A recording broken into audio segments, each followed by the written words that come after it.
इनके कमर को पकड़ो, नहीं से नचाना होगा। थोड़ा थोड़ा पीछे हो जाओ, हल्का हल्का सा। कमर हिलेला हो, कमर हिलेला, कमर हिलेला हो, कमर हिलेला, कमर हिलेला हो, कमर हिलेला।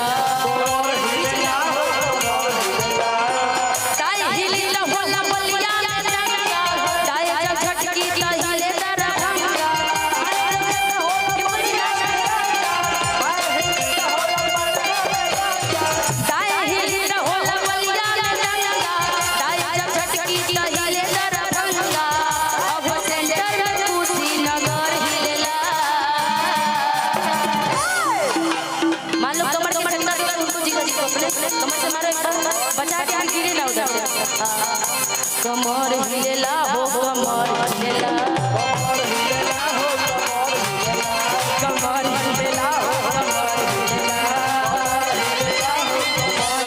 तू सजे सवारे जय जय बाकुसी नगर दर्शन बाबा बुद्ध का काहे हे लगलू तू सजे सवारे जय जय बाबा के दर्शन करे।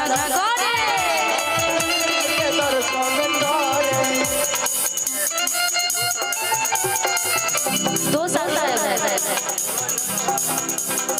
भोला जी, ए भोला जी देख लीजिए आपके जीजा जी को आपके बहन लोग कैसे नचा रही हैं ना। भोला जी के डिम्पल जी के 2 साल ले साहब ना, एक भोला जी और एक संजीव जी। कहाँ है दोनों आदमी? देखिए आपकी 4 बहन यहीं पर नचा रही है। थोड़ा पकड़ो जोर से, छूटना चाहिए। जीजा जी छूटेंगे तो फिर दूसरा लेके चला जाएगा, तो फिर पिज्जा खाते रह जाओगे। जोर से पकड़ो इसे। देखो तुम्हारे भैया भी उधर खड़े हैं।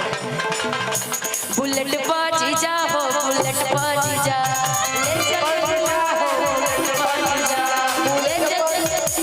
ले चले घुमावे बुलेट पर जीजा।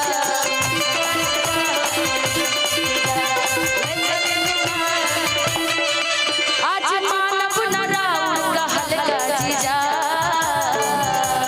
ए जीजा, ए जीजा, ए जीजा। आज मानव न राउर का हल्का जीजा, सूट पहन के तैयार बन ललका जीजा।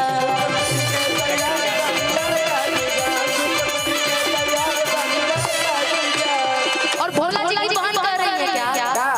जीजा डिम्पल जी सरधा पूरा दीजिए।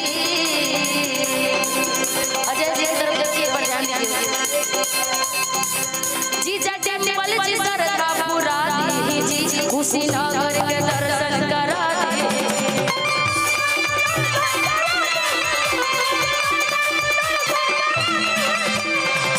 जीजा डिम्पल जी सरधा पूरा दीजिए, बाबा बुद्ध जी के दर्शन करा दीजिए।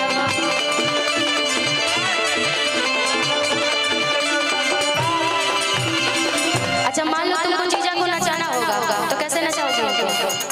थोड़ा कमर कमर करो, ए थोड़ा सा कमर